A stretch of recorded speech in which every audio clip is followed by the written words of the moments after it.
Lord's test match हम लोग हार चुके हैं। और ये बार बार हमें बताने में मतलब वो है कि क्रिकेट फैंस जो हैं वो सब निराश हैं, उतने ही निराश हम भी हैं।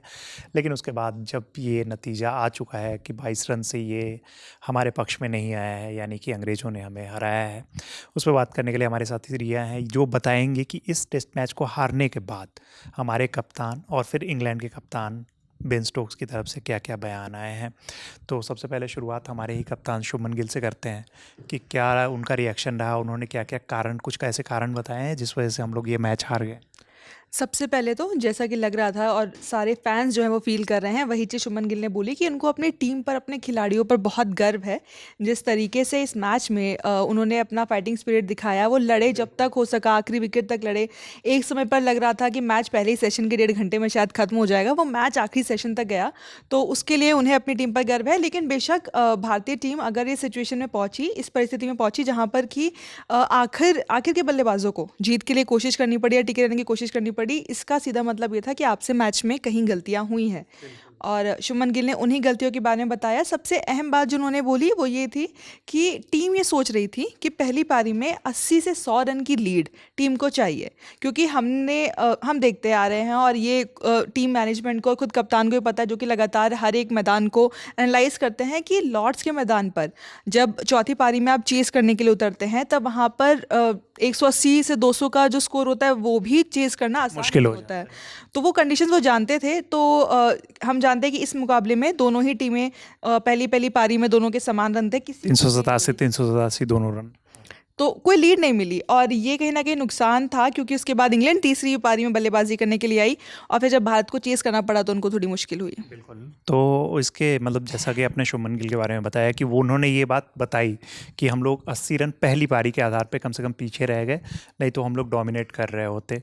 वो भी रीज़न कहीं ना कहीं हमारी खुद की ही बैटिंग है कि अच्छी शुरुआत और अच्छा खेलने के बावजूद हम लोग फिर थोड़े से फंबल किए।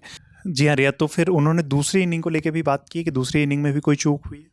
शुभमन गिल के मुताबिक दूसरी पारी में जो लक्ष्य मिला, बेशक वो बहुत ज़्यादा बड़ा उस वक्त लग रहा था, क्योंकि हमने देखा चौथे दिन के आखिर में टीम इंडिया के हाल जो थे वो बहुत अच्छे थे नहीं। लेकिन उनको भरोसा था कि बैटिंग में डेप्थ है और भारतीय टीम ऐसी है कि वो इस लक्ष्य को हासिल कर सकती है। उसके लिए ज़रूरी था कि टॉप ऑर्डर में कम से कम एक 50 रन की साझेदारी हो, या फिर अगर हम आखिर तक भी जाए तो 7 विकेट तक भी अगर एक भी पार्टनरशिप 50 रन की हो जाती तो टीम इंडिया किसी भी वक्त मैच में वापस आ सकती थी। और उसके बाद ही लक्ष्य इतना बड़ा नहीं था कि इसे हासिल नहीं किया जा सकता था। जी, बिल्कुल। इसके अलावा जो मतलब जिस तरीके से पंत चोट के बाद बात लगातार खेल रहे थे और थोड़े असहज भी दिख रहे थे सेकंड इनिंग की अगर आप बात करोगे, तो उन्होंने पंत के आउट होने पे जिस तरीके से वो पहली इनिंग का आप देखोगे कि वो रन आउट हुए थे, तो उसको लेके भी उन्होंने कुछ कहा है क्या? उन्होंने दरअसल, क्योंकि हम जानते हैं कि पंत जिस समय पर आउट हुए वो टीम के लिए बहुत एक कह सकते हैं अहम वो टर्निंग पॉइंट था या बहुत क्रूशियल स्टेज था वहाँ पर कि किस तरीके से टीम यहाँ से आगे जाएगी। वो पंत के विकेट के ऊपर बहुत ज़्यादा निर्भर करता था। लेकिन उन्होंने सीधे तौर पर पंत को जिम्मेदार नहीं ठहराया, ना ही उन्होंने केएल राहुल को जिम्मेदार ठहराया। उन्होंने बस इतना कहा कि हाँ, हमको उस वक्त एक मजबूत साझेदारी की ज़रूरत थी और शायद वो विकेट नहीं जाता तो परिस्थिति ज़्यादा अलग बेहतर होती। स्थिति में हम हो लेकिन उन्हें सकते थे। किसी भी तरीके से इल्ज़ाम या ब्लेम वगैरह नहीं लगा। उन्होंने बस इस बात को यहाँ घुमा दिया कि हमको अगर उस मोमेंट पे, उस जगह पर एक साझेदारी मिलती तो तो शायद ये चीज़ें इतनी मुश्किल नहीं होती। बिल्कुल, बिल्कुल। और एक और चीज़ जिसको लेके लगातार मन में सवाल रहता है जब भी कोई टेस्ट मैच ख़त्म होता है, उसके बाद ये सवाल आता है कि अगले टेस्ट मैच में, जो अब अगला test match Old Trafford Manchester में होना है, तो वहाँ पे बुमराह खेलेंगे या नहीं खेलेंगे? इसका कुछ जवाब दिया उन्होंने?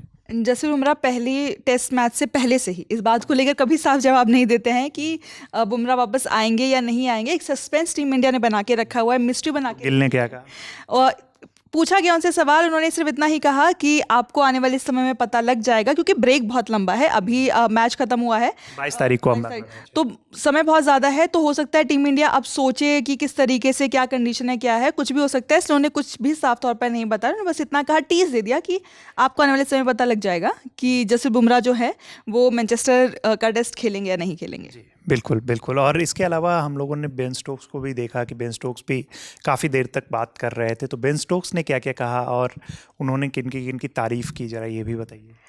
बेन स्टोक्स ने जो सबसे अहम बात कही, मतलब जब वो आए पोस्ट मैच में, तो सभी सुबह से इस बात की चर्चा हो रही थी कि आज ही का दिन यानी कि 14 जुलाई ही वो दिन है जिस दिन 2019 में इंग्लैंड ने वर्ल्ड कप जीता था। और ये बात बेन स्टोक्स के दिमाग में भी थी। अगर आपने ध्यान दिया हो कि आज जब स्पेल की शुरुआत करनी थी तो उन्होंने जोफ्रा आर्चर को गेंद थमाई थी, जबकि अगर हम कल की बात करें तो कल शाम में ब्रैडन कास का स्पेल बहुत अच्छा था। वो बहुत प्रभावित कर रहे थे। उन्होंने भारतीय बल्लेबाजों को बहुत ज़्यादा मुश्किल में डाला था और ऐसा लग रहा था कि शायद वही शुरुआत करेंगे, लेकिन स्टोक्स ने इसकी वजह बताई और वजह वही थी।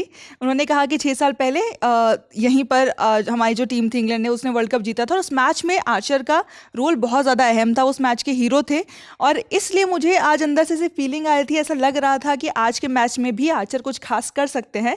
इसलिए कार्स ने बहुत अच्छा स्पेल किया, लेकिन मैंने फिर भी आर्चर के ऊपर भरोसा दिखाया क्योंकि गट इंस्टिंक्ट ये कह रही थी कि आज का दिन आर्चर का होगा, वो कुछ जादू करके दिखाएंगे। हमने देखा कि उन्होंने पहले ही सेशन में वो जादू करके दिखाया जिससे भारत बैकफुट पे हो गया था। जी बिल्कुल। और स्टोक्स ने सिर्फ आर्चर पे ही भरोसा नहीं जताया था, स्टोक्स ने खुद पर भी भरोसा जताया था और यही वजह रही थी क्योंकि 2019 के फाइनल के सबसे बड़े हीरो रहे थे बेन स्टोक्स। और ख़ास के लॉर्ड्स के मैदान पे जब बात आती है तो लॉर्ड्स के मैदान पे स्टोक्स और भी ज़्यादा बेहतरीन क्रिकेट खेलते हैं और ये आंकड़े आप उनके टेस्ट क्रिकेट को लेकर देख सकते हैं। सबसे ज़्यादा बार मैन ऑफ द मैच बनने वाले वो प्लेयर बन चुके हैं लॉर्ड्स के मैदान पर। और उन्होंने आज जो बात उन्होंने 2019 वर्ल्ड कप का जिक्र किया, जोफ्रा आर्चर की बात की, उन्हें खुद पे भी बहुत ज़्यादा भरोसा था क्योंकि उस मैच में भी ये हीरो रहे थे। तो इसलिए आज उन्होंने बहुत ज़्यादा बॉलिंग की और इसका फ़ायदा कहीं ना कहीं उनकी टीम को मिला भी और आखिरकार जो रिजल्ट रहा वो इंग्लैंड के पक्ष में गया। एक बार फिर से बता दें कि 22 रनों से इंग्लैंड ने इस मैच को जीत लिया। बहुत ज़्यादा, क्योंकि एक टाइम ऐसा था कि हम लोग उम्मीद खो चुके थे फर्स्ट सेशन के फर्स्ट ही आवर्स में कि अब हम लोग आसानी से इस मैच को हार रहे हैं, लेकिन उसके बाद जो हमारे टेलेंडर्स ने उम्मीद जगाई रविंद्र जडेजा के साथ मिलकर, तो हमें लगा कि अब इस मैच को हम लोग जीतेंगे, लेकिन एक बॉल ने पूरा गेम ख़त्म कर दिया। इस वीडियो में हमारे साथ थी रिया, मेरा नाम है रविराज, वीडियो को शूट किया है हमारे भाई प्रशांत ने। देखते रहिए ललन टॉप स्पोर्ट्स। धन्यवाद।